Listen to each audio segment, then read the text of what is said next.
PvZ 3 Evolved got an insane balance patch update where fusions are no longer totally worthless due to the awful zombie leveling the game used to have.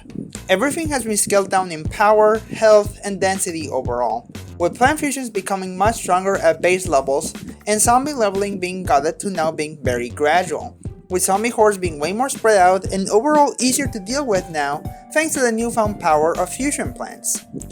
With current players getting all of their spent coins and shards refunded, and a bunch of new plant options being viable to use in gameplay, it's time we take a look at what is viable to use in your limited 5C slot deck and what is best left to collect dust in your collection, as we rank every tier 2 fusion plant in the game currently. I am only doing tier 2s today as these will be plants you will commonly use to beat levels, and since tier 3 plants are on a whole nother power level of their own, given their insanely high stats compared to tier 2s, I think tiering them separately is better, which we'll do in another video. Now, I do want to address the elephant in the room before we begin. As we all unfortunately know already, PvZ 3 has plant leveling, which means you can use your hard-earned coins, shards, and seed packets to level up plants to gain new abilities and increase their stats. While tier 2 and tier 3 plants do gain exponential returns on investment for leveling, I will not be factoring this into our rankings, since plant leveling isn't really necessary to beat levels anymore. With proper plant usage and loadouts, you can beat basically any level with just level 1 or 2 tier 2 and 3 plants. Of course, plants that are ranked as better than others in this list will probably make them good investment options for your resources, so do keep that in mind. But also know you don't have to level up plants anymore compared to the last build of the game, where basically all of the levels were built around this. I will, however, mention abilities or use cases for certain plants when applicable, as to get across as much information on each plant as possible so you can decide what is best for you to use in given situations or what to spend your resources on. Just know that basically every plant here has some use, especially with the entire lock and key zombie system this game has, especially against elemental zombies. With that said, I hope you enjoyed this video as we take a look at every tier 2 plant in PvZ 3 Evolved, and we rank them from best to worst. Repeater. Quiet breath attacker. Like, it's not awful necessarily, but if you're going to use Repeater, you may as well just upgrade it to a Gatling Pea since its damage is very mediocre.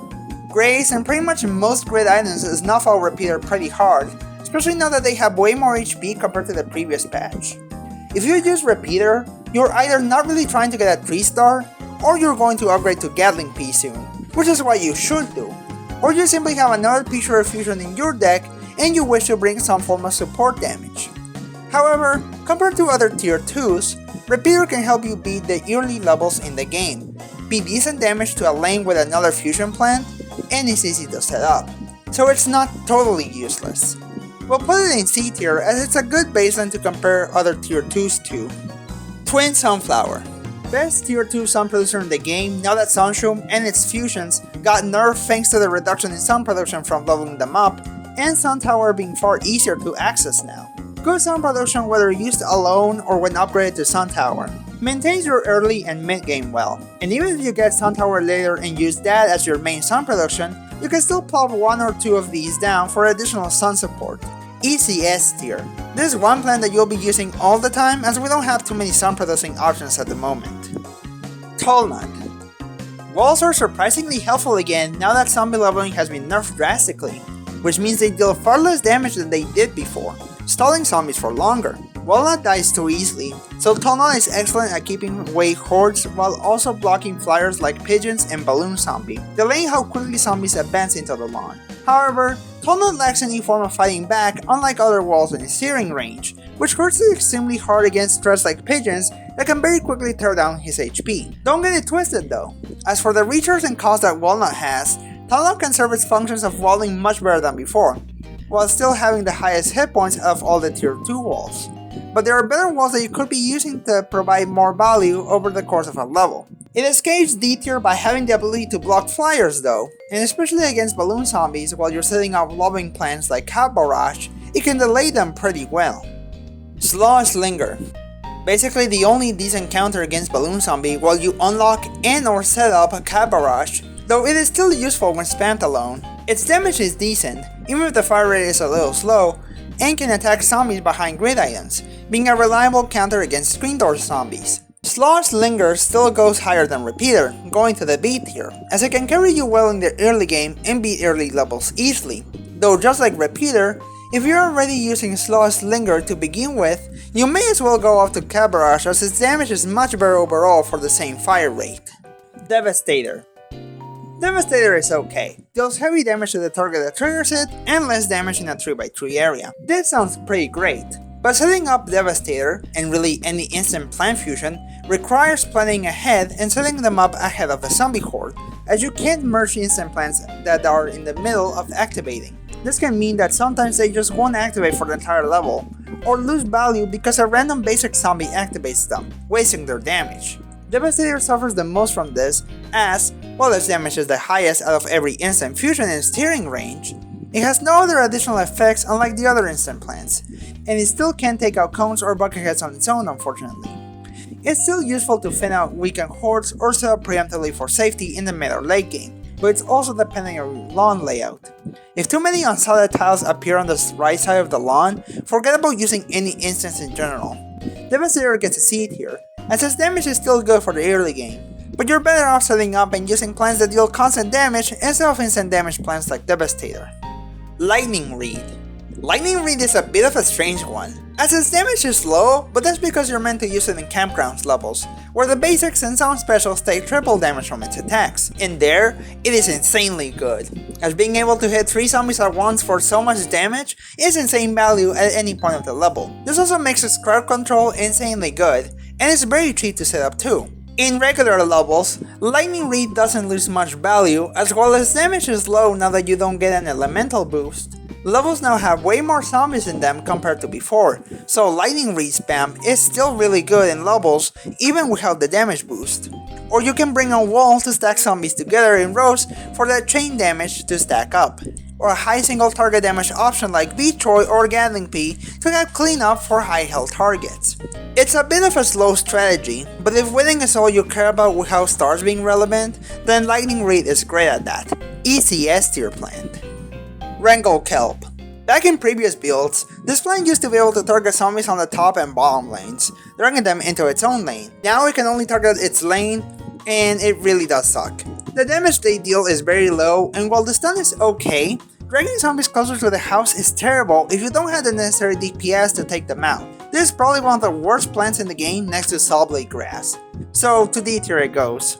Sorry Tangles. Winter Greens.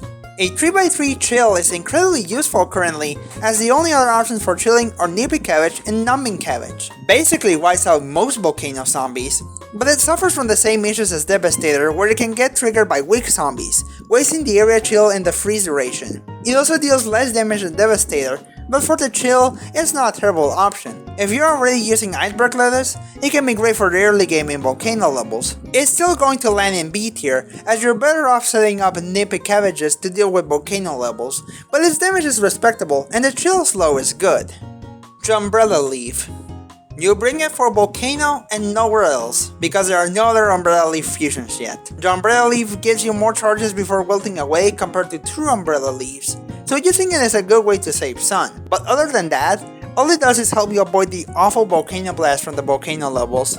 Reluctant A tier, as I wish we got more Umbrella Leaf fusions to use instead of the Umbrella Leaf all the time. Bonk Choy. One of the best single target damage picks in the game for its cost. Deals high damage at a good rate, can take care of conquests on its own, and helps you build up a more proper defense during the early and mid game. Pair this with a Chugnut or Lychee and watch it completely melt most zombies with ease.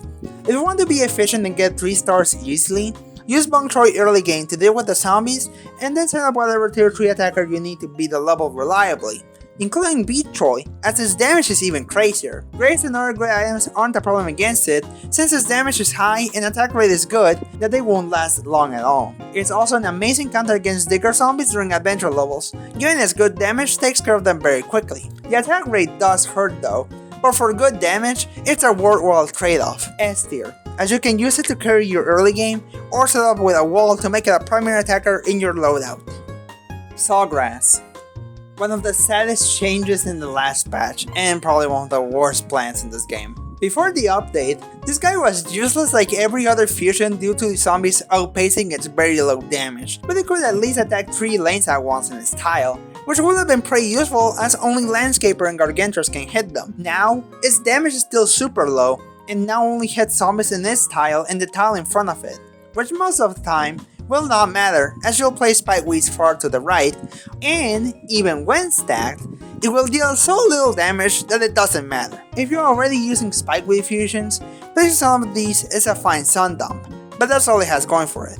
It's a sun dump, and not a good one at that. D tier. Don't even bother with Sawgrass unless it gets a massive damage boost later. Giant Sunshroom. What used to be one of the best sun producers in the game is now just twin sun but for sewer levels, which there's very little of currently unless a Lawn Patrol level has dark tiles. Since Sun Tower is easier to get now, there's not really a reason for you to bring Sunshroom or Giant Sunshroom to any level that isn't the sewers, and just using Sunshroom now is awful unless it's the sewers. For sewer levels themselves, it's very good as its sun output, like Sunshroom, is higher than Sunflower and Twin Sunflower, and because it will be your main sun producer for these levels, I will give it an A tier. Griminade. Griminade's benefit is high damage over time. It's not that great and hard to set up like other instants, and its acid damage, while decent, does still require a zombie to activate, and it could be worse than a single zombie since its single target damage is high. Unfortunately, in its role of dealing against sewer zombies, Dandering at tier 3 outclasses it, who excels better in sewer levels and deals high acid damage to the first zombie and slain constantly and quickly. Griminade doesn't have the immediate damage that Devastator has in its range, but makes up for it with damage over time and crowd control. It's overall better than Devastator, but suffers from the same issues as Devastator and Wintergreens, in that instant plants are hard to set up, and you really only use it if you're trying to get Dandering set up on your lawn. B tier. Solar-pea. If you're already using Peashooter in your deck, Solar-pea can act as an incredible supportive option for sun production. Given its fast firing rate lets it fire that Solar-pea attack often for quick sun profit. It shouldn't be your main damage dealer though, but it can get the job done as both early game sun production, early game damage for adventure levels or easy or medium Lawn Patrol difficulties, and sustains your sun economy in the mid or late game. Its damage is respectable for adventure levels too. Plopping it down in the mid game to get extra sun is very helpful. Very solid A tier plant. Peanut. First wall we get to that can actually fight back, and Peanut does a good job at that.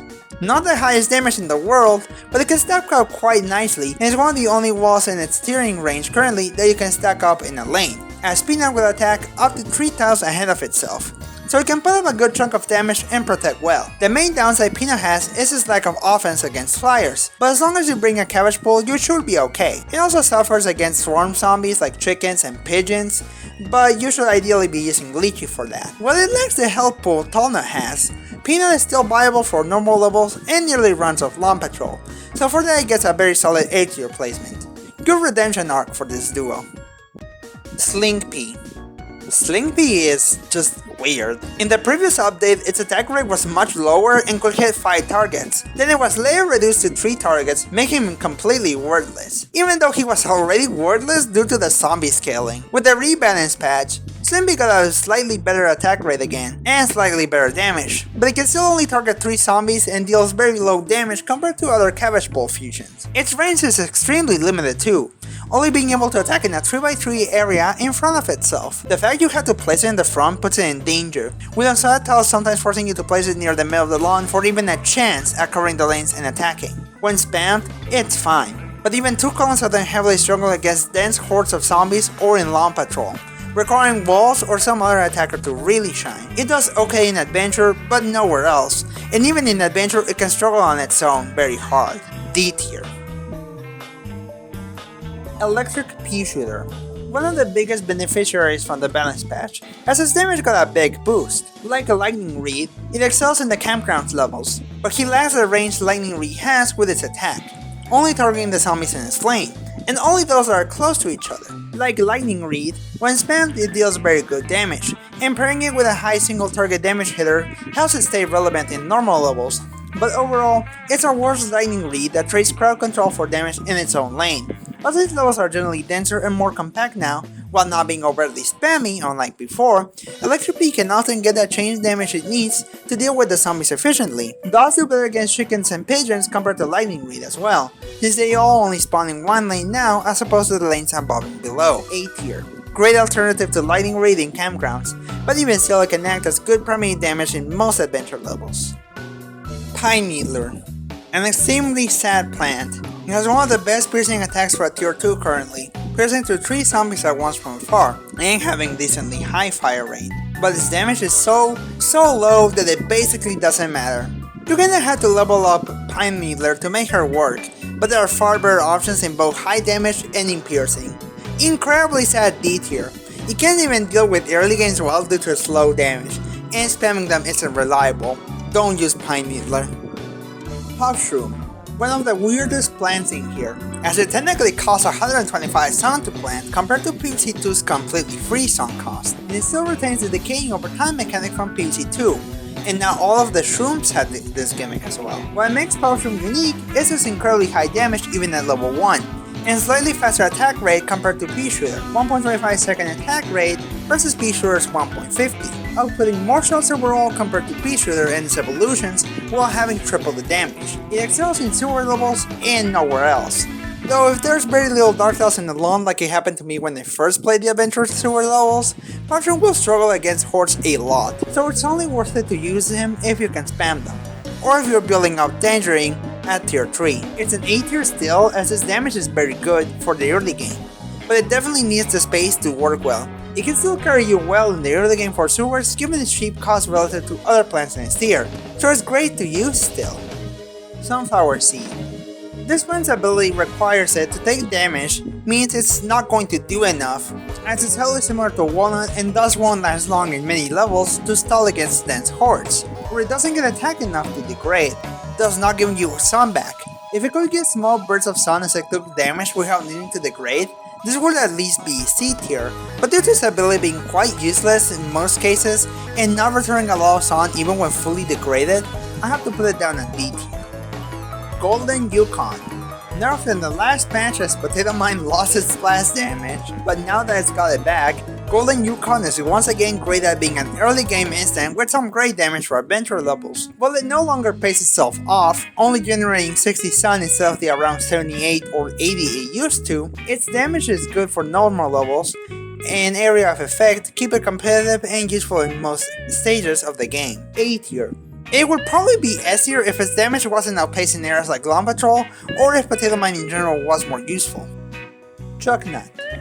In normal levels, Chugnut can stall really well with its chestnut. It is more of a support plant that can stall hordes for a little bit, dealing some splash damage in the process, then your other main attacking plants getting hit while the zombies are busy eating the chestnut. Chugnut will be higher if it could lob set chestnut on solid tiles or on tiles with other plants in them, as it's dead weight in levels that have too many unsolid tiles on the right and levels with water.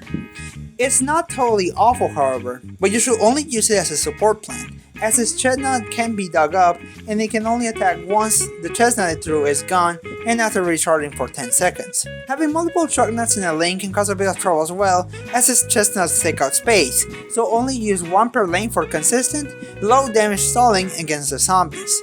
It's very good at the support role however, so for that I will give it a B tier. Lychee. Amazing wall plant, one of the best in fact. Lychee is cheap to get, has high health, and deals some really good damage around itself. It was actually nerfed in the last patch, going from 30 damage to 20, but this still makes it incredible for the early and mid-game sections of most normal levels, and has great health to withstand hits from zombies. Its attack also deals extremely well with chickens and pigeons, as the attack impures all zombies in its 3x3 area when hit. It's great against chicken wranglers at home, and in many situations it'll pair well with Bonk Choy plants to keep zombies at bay and chip them down in the process. Very easy S tier. You should absolutely use Lychee, it is one of the best plants in the game. Prick-erel Weed. Or is it Prick-erel Weed? I call it Prick-erel Weed honestly. A Wrangle Kelp fusion that really only works in campgrounds and nowhere else. With water, it is able to attack in a 3x3 area, and man is it incredibly effective when spammed this way. If there are no gargantuars, Prick-erel Weed can single-handedly carry and beat the level on its own when spammed, but it also requires the water tiles to be on the right side of the lawn, and close together to each other, as you can only do its water attack on adjacent water tiles. If it's a singular weather tile surrounded by lane, it won't do much else, and on land it's practically useless. Very divisive plant, but if the lawn is fitting for it, it can carry the entire level on its own or deal very high damage as a support. A tier. Nippy Cabbage. Still one of the best plants in the game, being your only ice attacking plant for the volcano currently, unless you try getting Numbing Cabbage, which you already need Nippy Cabbage for, so you have to get Nippy Cabbage. Its chill damage excels in the volcano stages and makes walls way more resistant to damage thanks to the chill effect resisting attack damage from zombies. Even outside the volcano, Nippy Cabbage can help in keeping the horde at bay with the chill effect slowing down their movement, giving your main attackers more time to deal with the upcoming horde. And if you get it to level 5 somehow, hey, you got free board wide chill thanks to its chiller ability, which can be some insane support while we get more tier 2 and 3 chilling plants.